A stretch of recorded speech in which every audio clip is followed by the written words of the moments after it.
Hello friends, exam win academy इस educational YouTube channel पर आप सभी का स्वागत है। आज की इस वाली वीडियो में हमने दिल्ली पुलिस कांस्टेबल के लिए 40 जीके के महत्वपूर्ण क्वेश्चंस लिए हैं, जो कि आने वाले एग्ज़ाम के लिए बहुत ही ज़्यादा इम्पोर्टेंट है। इस वीडियो को तक देखना है। वीडियो पसंद आ गई तो वीडियो को एक लाइक और चैनल पर नए हो तो चैनल को ज़रूर सब्सक्राइब करना, ताकि ऐसी नॉलेजेबल वीडियो आपको ज़रूर देखने को मिल जाएंगी। तो यहाँ पर फर्स्ट क्वेश्चन देखते हैं, गंगा का उल्लेख किस वेद में मात्र एक बार किया गया है? गंगा का उल्लेख किस वेद में मात्र एक बार किया गया है? तो इसका सही जवाब क्या होगा? ऑप्शन ए, ऋग्वेद में गंगा का उल्लेख एक बार किया गया है। अगला क्वेश्चन देखते हैं, भारत छोड़ो आंदोलन के समय कांग्रेस के अध्यक्ष निम्नलिखित में से कौन थे? भारत छोड़ो आंदोलन के समय कांग्रेस के अध्यक्ष निम्नलिखित में से कौन थे? तो इसका सही जवाब ऑप्शन सी हो जाएगा, मौलाना अबुल कलाम आजाद। ऑप्शन सी इसका सही जवाब हो जाएगा। अगला क्वेश्चन देखते हैं, आत्मसम्मान आंदोलन के जनक निम्नलिखित में से कौन है? आत्मसम्मान आंदोलन के जनक निम्नलिखित में से कौन है? तो इसका सही जवाब ऑप्शन बी हो जाएगा, रामास्वामी नायकर आत्मसम्मान आंदोलन के जनक हैं। अगला क्वेश्चन देखते हैं, पिंडारियों के उन्मूलन का श्रेय निम्नलिखित में से किसे जाता है? पिंडारियों के उन्मूलन का श्रेय निम्नलिखित में से किसे जाता है? तो इसका सही जवाब ऑप्शन ए हो जाएगा, लॉर्ड्स हेस्टिंग पिंडारियों के उन्मूलन इसको श्रेय जाता है। ऑप्शन ए इसका सही जवाब हो जाएगा। अगला क्वेश्चन देखते हैं, भक्ति आंदोलन के जन्मदाता निम्नलिखित में से कौन थे? भक्ति आंदोलन के जन्मदाता निम्नलिखित में से कौन थे? तो इसका सही जवाब ऑप्शन बी हो जाएगा, रामानुजाचार्य। ऑप्शन बी इसका सही जवाब हो जाएगा।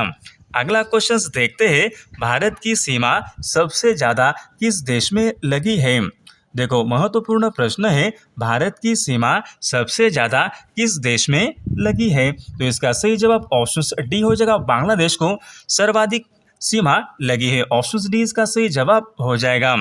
अगला क्वेश्चन देखते हैं, निकोबार की सबसे ऊंची चोटी निम्नलिखित में से कौन सी है? निकोबार की सबसे ऊंची चोटी निम्नलिखित में से कौन सी है? तो इसका सही जवाब ऑप्शन सी हो जाएगा, माउंट धुलियर। ऑप्शन सी इसका सही जवाब हो जाएगा। अगला क्वेश्चन देखते हैं, मदुरई किस नदी के किनारे स्थित है? मदुरई किस नदी के किनारे स्थित है? तो इसका सही जवाब ऑप्शन ए हो जाएगा, बैगई नदी के किनारे मदुरई स्थित है। ऑप्शन ए इसका सही जवाब हो जाएगा। अगला क्वेश्चन देखते हैं, भारत में काली मिर्च की खेती सर्वाधिक निम्नलिखित में से किस राज्य में होती है? देखो, महत्वपूर्ण प्रश्न है, भारत में काली मिर्च की खेती सर्वाधिक निम्नलिखित में से कौन से राज्य में होती है? तो इसका सही जवाब ऑप्शन डी हो जाएगा, काली मिर्च की सर्वाधिक खेती केरल इस राज्य में होती है। अगला क्वेश्चन देखते हैं, भारत में लाल मिर्च की खेती सर्वाधिक निम्नलिखित में से कौन से राज्य में होती है? सर्वाधिक लाल मिर्च की खेती। तो इसका सही जवाब ऑप्शन सी हो जाएगा, आंध्र प्रदेश इस राज्य में लाल मिर्च की खेती सर्वाधिक होती है। अगला क्वेश्चन देखते हैं, दुहस्ती परियोजना भारत के किस राज्य में स्थित है? देखो, महत्वपूर्ण प्रश्न है, दुहस्ती परियोजना भारत के किस राज्य में स्थित है? तो इसका सही जवाब ऑप्शन ए हो जाएगा, दुहस्ती परियोजना भारत के जम्मू कश्मीर इस राज्य में स्थित है। अगला क्वेश्चन देखते हैं, राष्ट्रीय एटलस तथा विषयक मानचित्र संगठन कहाँ स्थित है? देखो, महत्वपूर्ण प्रश्न है, राष्ट्रीय एटलस तथा विषयक मानचित्र संगठन निम्नलिखित में से कौन से शहर स्थित है? तो इसका सही जवाब ऑप्शन सी हो जाएगा, कोलकाता इस शहर में स्थित है। अगला क्वेश्चन देखते हैं, भारत में वन महोत्सव कब प्रारंभ हुआ था? भारत में वन महोत्सव कब प्रारंभ हुआ था? तो इसका सही जवाब ऑप्शन सी हो जाएगा, सन 1952 में भारत में वन महोत्सव प्रारंभ हुआ था। अगला क्वेश्चन देखते हैं, 10 लाख हाथियों की भूमि के उपनाम से कौन जाना जाता है? 10 लाख हाथियों की भूमि के उपनाम से निम्नलिखित में से कौन सा देश जाना जाता है? तो इसका सही जवाब क्या होगा? लाओस 10 लाख हाथियों की भूमि इस उपनाम से जाना जाता है। अगला क्वेश्चन देखते हैं, वेल्थ ऑफ नेशंस इस पुस्तक के लेखक कौन है? वेल्थ ऑफ नेशंस इस पुस्तक के लेखक निम्नलिखित में से कौन है? तो इसका सही जवाब ऑप्शन बी हो जाएगा, Adam Smith wealth of Nations इस पुस्तक के लेखक हैं। अगला क्वेश्चन देखते हैं, सौर मंडल की खोज निम्नलिखित में से किसने की थी? देखो महत्वपूर्ण प्रश्न है, सौर मंडल की खोज निम्नलिखित में से किसने की थी? तो इसका सही जवाब ऑप्शन सी हो जाएगा, कोपरनिकस ने सौर मंडल की खोज की थी। ऑप्शन सी इसका सही जवाब हो जाएगा। अगला क्वेश्चन देखते हैं, ग्रहों की गति के नियम का प्रतिपादन निम्नलिखित में से किसने किया था? तो इसका सही जवाब क्या होगा? ग्रहों की गति के नियम का प्रतिपादन केपलर इसने किया था। ऑप्शन ए इसका सही जवाब हो जाएगा। अगला क्वेश्चन देखते हैं, सी ऑफ ट्रैंक्विलिटी कहाँ पर स्थित है? सी ऑफ ट्रैंक्विलिटी कहाँ पर स्थित है? तो इसका सही जवाब क्या होगा? ऑप्शन सी चंद्रमा पर स्थित है। ऑप्शन सी इसका सही जवाब हो जाएगा। अगला क्वेश्चन देखते हैं, चीन का मैनचेस्टर किसे कहा जाता है? चीन का मैनचेस्टर किसे कहा जाता है? तो इसका सही जवाब ऑप्शन डी हो जाएगा, शंघाई इस शहर को चीन का मैनचेस्टर कहा जाता है। ऑप्शन डी इसका सही जवाब हो जाएगा। अगला क्वेश्चन देखते हैं, भारत की आकृति कैसी है? भारत की आकृति निम्नलिखित में से कैसी है? तो इसका सही जवाब ऑप्शन ए हो जाएगा, चतुष्कोणीयम। ऑप्शन ए इसका सही जवाब हो जाएगा। अगला क्वेश्चन देखते हैं, नेशनल वुड फॉसिल पार्क कहाँ पर स्थित है? नेशनल वुड फॉसिल्स पार्क कहाँ पर स्थित है? तो इसका सही जवाब ऑप्शन बी हो जाएगा, जैसलमेर इस शहर में national would fossil park Jaisalmer इस शहर में स्थित है। अगला क्वेश्चन देखते हैं, महापद्यनंद को कहाँ कहा जाता है? महापद्यनंद को क्या कहा जाता है? तो इसका सही जवाब क्या होगा? Option C Ugrasen. Option C इसका सही जवाब हो जाएगा। अगला क्वेश्चन देखते हैं, सुदर्शन झील का पुनरुद्धार निम्नलिखित में से किसने करवाया था? सुदर्शन झील का पुनरुद्धार निम्नलिखित में से किसने करवाया था? तो इसका सही जवाब ऑप्शन सी हो जाएगा। ऑप्शन सी इसका सही जवाब हो जाएगा। अगला क्वेश्चन देखते हैं, अभिलेख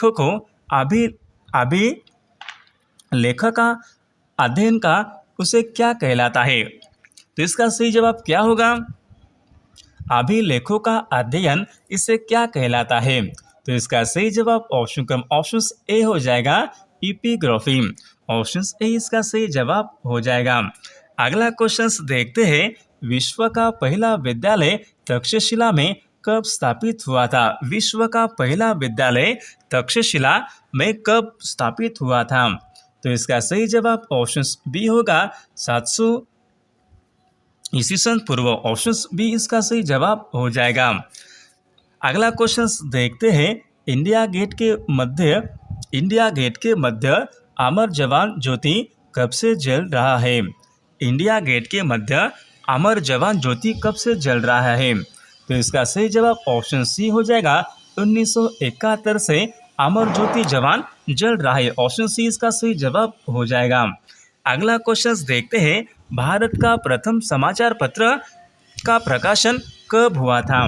भारत का प्रथम समाचार पत्र का प्रकाशन कब हुआ था? तो इसका सही जवाब ऑप्शन ए हो जाएगा, 1780 में भारत का प्रथम समाचार पत्र का प्रकाशन हुआ था। ऑप्शन ए इसका सही जवाब हो जाएगा। अगला क्वेश्चन देखते हैं, किस अभिनेत्री को वीनस की मूर्ति के नाम से जाना जाता है?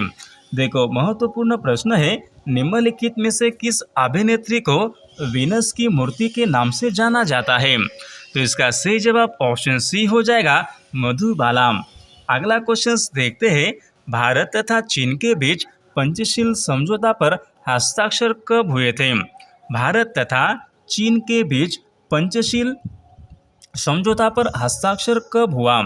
तो इसका सही जवाब क्या होगा? ऑप्शन बी, 19 अप्रैल 1954 में भारत तथा चीन के बीच पंचशील समझौता पर हस्ताक्षर हुआ था। ऑप्शन बी इसका सही जवाब हो जाएगा। अगला क्वेश्चन देखते हैं, एशियन डेवलपमेंट बैंक की स्थापना निम्नलिखित में से कौन से वर्ष में हुई थी? एशियन डेवलपमेंट बैंक की स्थापना निम्नलिखित में से कौन से वर्ष में हुई थी? देखो महत्वपूर्ण प्रश्न है। एशियन डेवलपमेंट बैंक की स्थापना 1966। ऑप्शन डी इसका सही जवाब हो जाएगा। अगला क्वेश्चन देखते हैं। डीएनए जांच केंद्र कहाँ पर स्थित है? डीएनए जांच केंद्र निम्नलिखित में से कहाँ पर स्थित है? तो इसका सही जवाब ऑप्शन सी हो जाएगा। हैदराबाद इस शहर में डीएनए जांच सेंटर है। अगला क्वेश्चन देखते हैं। बौद्ध धर्म मानने वालों की संख्या सबसे ज्यादा निम्नलिखित में से कौन से राज्य में है? तो इसका सही जवाब क्या होगा? बौद्ध धर्म को मानने वाले की सबसे अधिक संख्या किस राज्य में है? तो इसका सही जवाब महाराष्ट्र में है। ऑप्शन बी इसका सही जवाब हो जाएगा। अगला क्वेश्चन देखते हैं। लंदन में स्थित इंडिया हाउस की स्थापना किस वर्ष में की गई थी? इंडिया हाउस की स्थापना निम्नलिखित में से कौन से वर्ष में की गई थी? 1905 में लंदन में इंडिया हाउस की स्थापना की गई थी। ऑप्शन बी इसका सही जवाब हो जाएगा। अगला क्वेश्चन देखते हैं। लव म्यूजियम किस देश में है? लव म्यूजियम, तो इसका सही जवाब ऑप्शन डी हो जाएगा। फ्रांस इस देश में लव म्यूजियम स्थित है। ऑप्शन डी इसका सही जवाब हो जाएगा। अगला क्वेश्चन देखते हैं। यूनिसेफ दिवस कब मनाया जाता है? यूनिसेफ दिवस कब मनाया जाता है? तो इसका सही जवाब क्या होगा? 11 दिसंबर को यूनिसेफ दिवस मनाया जाता है। अगला क्वेश्चन देखते हैं। द इनसाइडर इस पुस्तक के लेखक निम्नलिखित में से कौन है? देखो महत्वपूर्ण प्रश्न है। द इनसाइडर इस पुस्तक के लेखक निम्नलिखित में से कौन है? तो इसका सही जवाब ऑप्शन सी हो जाएगा। PV Narasimha Rao the insider इस पुस्तक के लेखक है। अगला क्वेश्चन देखते हैं। चोल शासकों की भाषा क्या थी? चोल शासकों की भाषा निम्नलिखित में से क्या थी? तो इसका सही जवाब ऑप्शन डी हो जाएगा। तमिल थी। चोल शासकों की भाषा तमिल थी। ऑप्शन डी इसका सही जवाब हो जाएगा। अगला क्वेश्चन देखते हैं। लोअर संग्रहालय निम्नलिखित में से कौन से देश में स्थित है? लोअर संग्रहालय, तो इसका सही जवाब ऑप्शन ए हो जाएगा। पेरिस इस शहर में लोअर संग्रहालय स्थित है। ऑप्शन ए इसका सही जवाब हो जाएगा। अगला क्वेश्चन देखते हैं। क्लोरोफिल के केंद्र में कौन सा तत्व पाया जाता है? देखो महत्वपूर्ण प्रश्न है। क्लोरोफिल के केंद्र में कौन सा तत्व पाया जाता है? तो इसका सही जवाब ऑप्शन सी हो जाएगा। मैग्नीशियम। ऑप्शन सी इसका सही जवाब हो जाएगा। अगला क्वेश्चन देखते हैं। स्वतंत्रता प्राप्ति के बाद भारत में औद्योगिक नीति का प्रस्ताव पहली बार कब पारित किया गया? देखो महत्वपूर्ण प्रश्न है। स्वतंत्रता प्राप्ति के बाद भारत में औद्योगिक नीति का प्रस्ताव पहली बार कब पारित किया गया था? देखो इस प्रश्न का उत्तर आप सभी को कमेंट करके बताना है। वीडियो को एक लाइक और चैनल को सब्सक्राइब जरूर करना है ताकि ऐसी नॉलेजेबल वीडियो आपको जरूर देखने को मिल जाएंगी। Thank you.